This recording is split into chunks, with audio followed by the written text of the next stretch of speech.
AM 1220, KHTS, HometownStation.com. I am T, here with you every Thursday from noon to 1 with Dr. Proctor. This is an opportunity to basically have an informal conversation with members of the medical community, whether they are doctors or support members of the medical community, to help us help our families, to become our own best advocates for us, for our loved ones, as the medical community is becoming more and more impacted by a number of things, whether people have more access to health care or the idea that the silver tsunami is coming and we have a tremendous aging population and the issues that may come with that.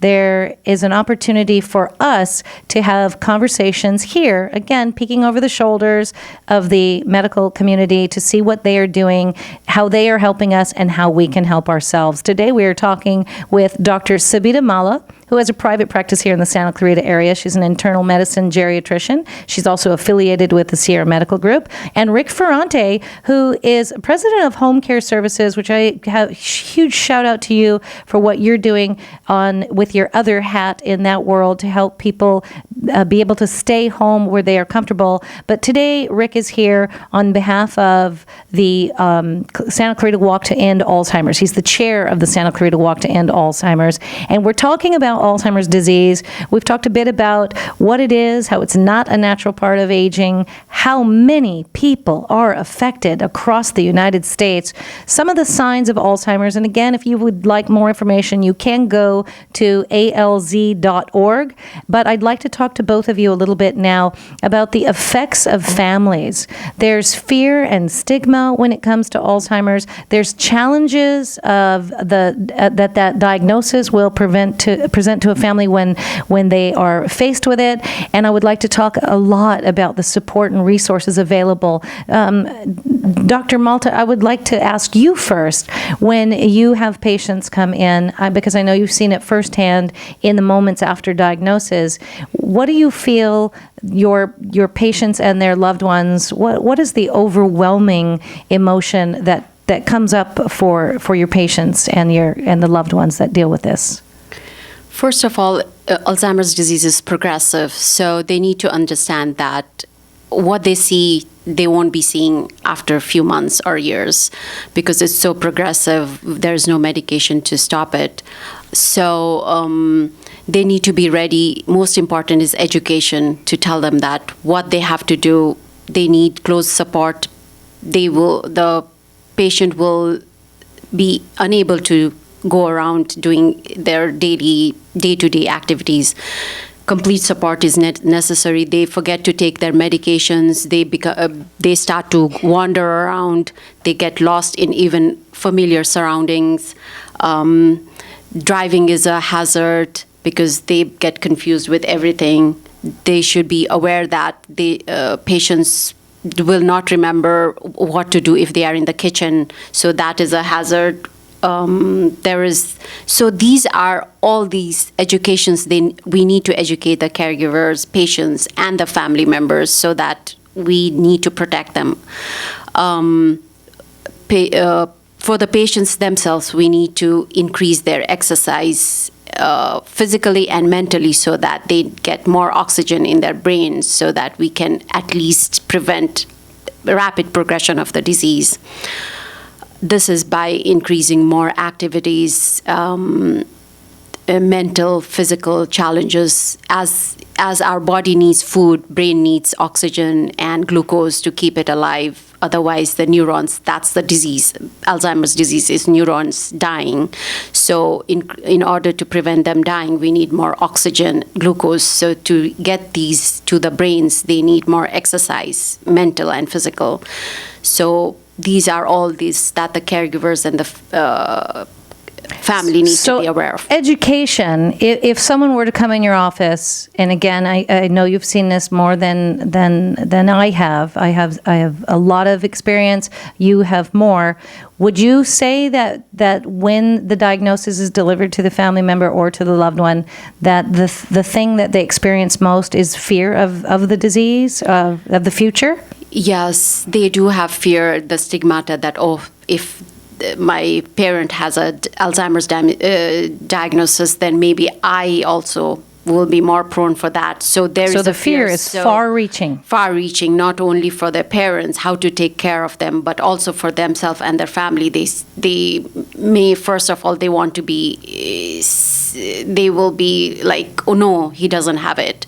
They So want the to hide it. stages of grief Right. sort of come into play, where there's denial, there's Denial, anger, exactly. there's That's fear, the word. there's all the different things that will come up. And the number one, the best thing you could possibly do for yourself and for your loved one in those stages and with that fear is education.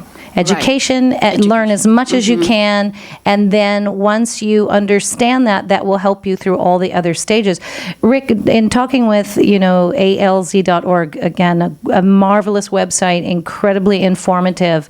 Do you find that when you're dealing with people at your end of the world, with both hats on, home care and with the Santa Clarita Walk to End Alzheimer's, do you find that fear is sometimes preventative, or is there a hunger for that education? Yeah, just imagine. I mean, you're walking in and you listen to what Dr. Mala said. It was just spot on. But you're somebody that isn't prepared to do this, isn't prepared to kind of accept this, to understand it, or don't have any idea. And you walk in and you come in your store, walk out, and you just say, okay, now what do I do? There's just nothing that really is kind of worked up to prepare this. We haven't done education. We haven't done our career or our family to prepare us for this, to be able to deal with our parents or grandparents or whoever it is. So yes, the first thing is that kind of fear, and that just sort of now what? Just like anything else, if there is sort of an understanding of really what this really is, in spite of the fact that there's no cure, in spite of the fact that it's progressive, etc., understanding what this is takes so much of that off the shoulders, as well as then you can go out and look for other things like support. And that's one of the great things in terms of the Alzheimer's Association. And you gave out the website, and there's also and we'll give it later as well, but a hotline, 800-272-3900. Tons of resources and support. These are the folks that will give you and calling us, calling whoever, bring in those outside, your doctor, everybody, to, instead of just kind of putting this on the shelf. Yeah, you can't. Yeah, that's the problem. And we deal with this constantly, where people it's that denial part. Right. And what happens is then people are, okay, they're slowly going along and getting slowly progressively worse, and people don't realize it until they just see it's dramatic. By that time, that drop off the cliff. Yeah, by that time it's really difficult. Now you can't prepare, and now you don't, now you're scrambling. If you kind of do this much earlier and then work through it, and then bring in your support teams. I mean, these are people that want to help. It's your strength. Yeah, it's and great. You really need that, because when you are physically exhausted, when you are emotionally exhausted, when you are psychologically tapped out dealing with this issue as a caregiver, and not just Alzheimer's, any type of caregiver, you have to rally the troops. You have to circle the wagons, and the fact that there are organizations and resources available, use them. Yeah, the family dynamic is, your normal family dynamic. When you become a caregiver, you're no longer the son or the daughter or the granddaughter or grandson. You're now a caregiver. And that's, if you're not, kind of trained to do that, this isn't your job. So what ends up happening in these families is that dynamic gets really shifted. And so they kind of lose that son or daughter or granddaughter, whoever it is that's, kind of dealing. And the whole family dynamic gets messed up. But if you can attack this in the appropriate way and do it early enough, then it makes that burden a lot easier. Right. Yeah, and I you don't love lose that. those. And I love that there are organizations out there. Dr. Mala, if there is a diagnosis of Alzheimer's, you're in the office, you hear these words, now you have to get in the trenches and you have to do the work. What treatment options are available? And what should the patient, I know you were saying the exercise, the glucose, the different things, but what other kinds of treatments are available, like as far as medicines, or what's the phases? How do you help a patient and a family with that? There are very few medications that there's no treatment, first of all, and there are very few medications that can help a little with memory, so that symptomatic treatment of memory problem, so it keeps it in a plateau form for a few years, so we don't see so much rapid deterioration. Yeah, that drop-off that we were talking about. Right. So those are the most the important one is acetylcholinesterase inhibitor. Those are donepezil, that is Aricept, rivastigmine, galantamine. Aricept is the medicine I hear Yes. most. Those are started at early and mild to moderate Alzheimer's dementia. But as the dementia progresses, when it gets severe, then we add on to it NMDA receptor blocker, that is memantine, that is Namenda.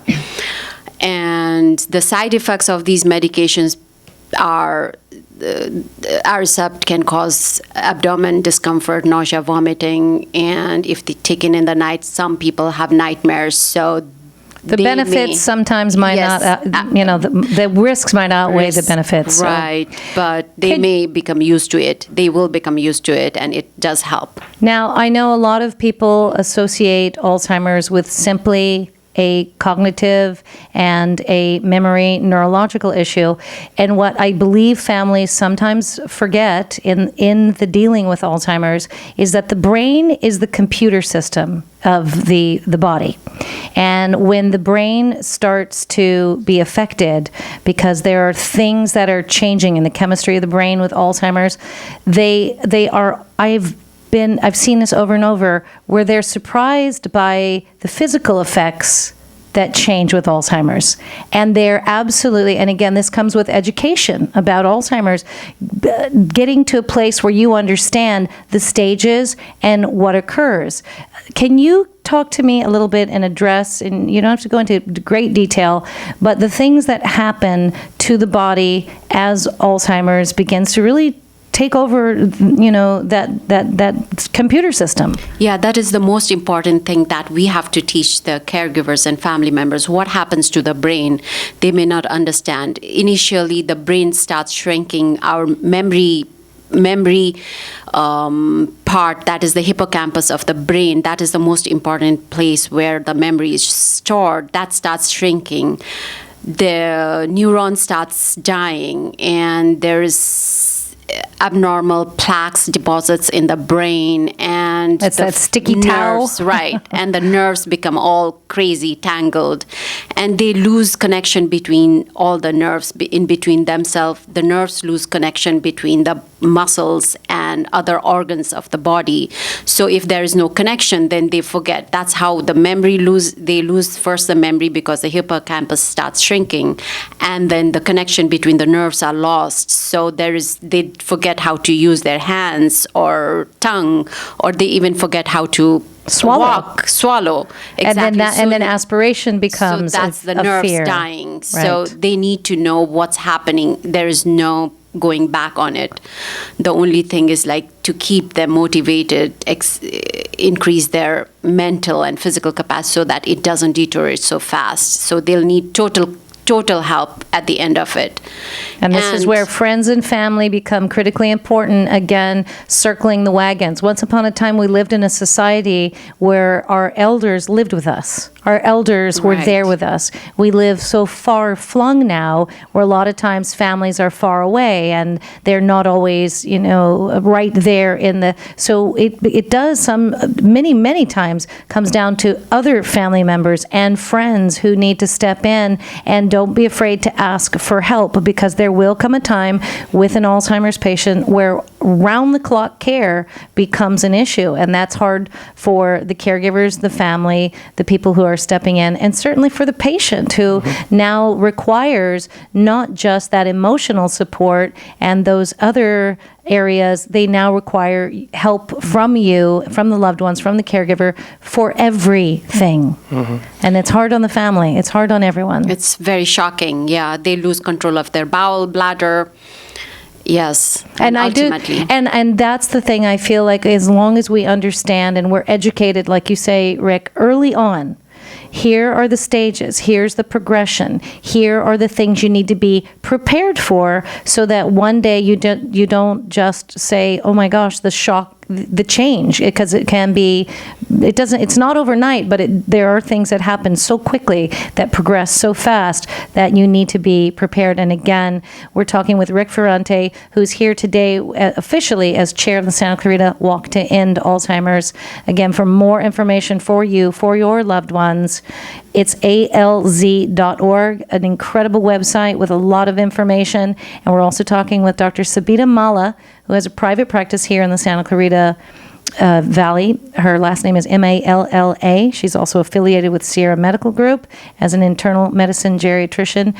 Again, Rick, thank you for being here today to give me the statistics again. I want to hear those numbers because it's unbelievable to me how well prepared we really need to be for this disease. Yeah, this is horrible. We got, every 63 seconds. I mean, 1 in 3 seniors dies with Alzheimer's or another dementia. 1 in 3. So this is a massive problem, and it's only getting worse because of because of that silver tsunami, because of the number of more seniors. It's almost a good news problem, or a problem. Good news, bad news, because there's more people living that long, but that's what more people are dying from. And 5.1 million seniors over age of 65 today. It's going up to 3.8 million, and both the money in terms of our healthcare system, in terms of those people themselves, the patients themselves, and their caregivers, their families, et cetera, are all the people affected. I mean, it's exponential, right? So you have that many people, and then just add on the families and how they're affected. It's very difficult to work and have a full-time job and take care of your mother. Right? I mean, it's very difficult to take care of your family when you have, extra concerns like that. And so it's the kind of thing that we, need to educate ourselves and be aware of, get rid of that stigma. Mm-hmm. And gang, this is a war. It is a war. It is a war. It's time to, this is, listen to Dr. Malla and all the horrible statistics. Now it's time to turn around and say, okay, that's horrible. I mean, we can sit here and just worry about this. Or we can do something. Or we can fight. And when we come back from the break, we will talk more about that.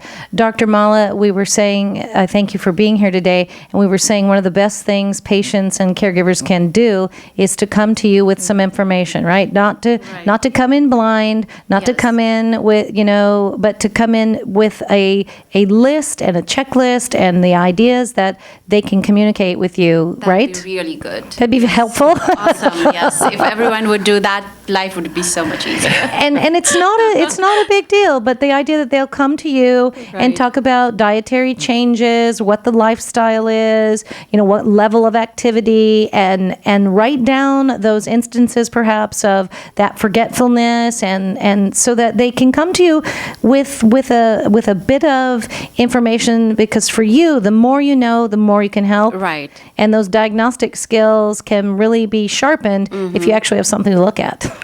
I just wanted to add on to the statistics that two-thirds of the people who have Alzheimer's dementia, it's females. Two-thirds. Two-thirds. Yeah. That's a big number. And Alzheimer's dementia is 6th leading cause of death in United States, but it's going to 3rd, they say now, because they are finding more Alzheimer's. Right. Reported less because there is other causes, but Alzheimer is going to 3rd, they say, in the statistics. Yeah, Wow. The instances in Alzheimer's, deaths from Alzheimer's between 2000 and 2013 have increased 71%. That's not a good number. I don't even like increased, numbers. 71% between 2000 and 2013. The number one cause of death is heart disease, and it's decreased during that same period of time by 14%. Wow. It's shocking to think. And again, with the aging population, these numbers are they're just going to explode from year to year to year to year. Again, thank you both for being here. Rick Ferrante, President of Home Care Services, today on behalf of Chair of Santa Clarita Walk to End Alzheimer's. Again, more information can be found at alz.org. When we come back, we're going to talk about the End to Walk Alzheimer's. Dr. Malla, thank you so much for being here. You're listening to Dr. Proctor every Thursday, noon to 1, here with me, your afternoon tea. We'll be back after these messages. Oh, AM 1220, KHTS, hometownstation.com. I am T, here with you every Thursday, noon to 1, with a show called Dr. Proctor. It's an opportunity for us to sort of peek over the shoulders of what the medical community is doing on our behalf, helping us get a little bit of education to become our own best advocate, either for ourselves or for our loved ones, with everything that changes the world today as far as more availability to healthcare, care and the idea that we have an aging population, they're calling it the silver tsunami, we really do need to be a little more well-versed about how we help ourselves or our loved ones. I'm here today with Rick Ferrante, who's here on behalf of the Santa Clarita Walk to End Alzheimer's. And Rick, how can the Santa Clarita Valley community get involved with what you're doing? Look, we've heard sobering statistics. I mean, we've gone through this. This is a horrible disease, and it's affecting everybody. Everybody's going to know somebody that has this, and we need to do battle. And what we've done, and we don't have a lot of representation of the Alzheimer's Association here in the Valley. We've had the walk for the last 3 years. Our next walk, which is basically the primary fundraising arm of the Alzheimer's Association, and we didn't talk about it as much because we're not researchers, but there's tons of research going into trying to find a cure, to trying to slow and prevent this disease. It needs funds, it needs resources, we need awareness, etc. The walk is in September 17th. It's not until next year, September 17th. But you need soldiers in the meantime. We're building a committee today, the committee today, to put that walk on next September, and that's going to be at Bridgeport Park on September 17th. We need teams. We need people to captain teams, starting today, putting teams together to be able to do that actual fundraising. We need people working on logistics, marketing, sponsorship, volunteers, etc. We need some help. How do they get you? Give us a call. Right at Home Care Services, we just give us a call and tell it we're interested in getting involved in the Walk to End Alzheimer's. 800-808-4777. 800-808-4777. Give me a call. And this is happening all over the country, isn't it? Yeah, they have different dates all over the country, but this is ours, Santa Clarita's Walk. There's one in L.A., in the Valley, etc., but this is ours, gang. Give me the number again. 800-808-4777. Give us a call. Thank you so much. You're here with Dr. Proctor. We'll see you next Thursday.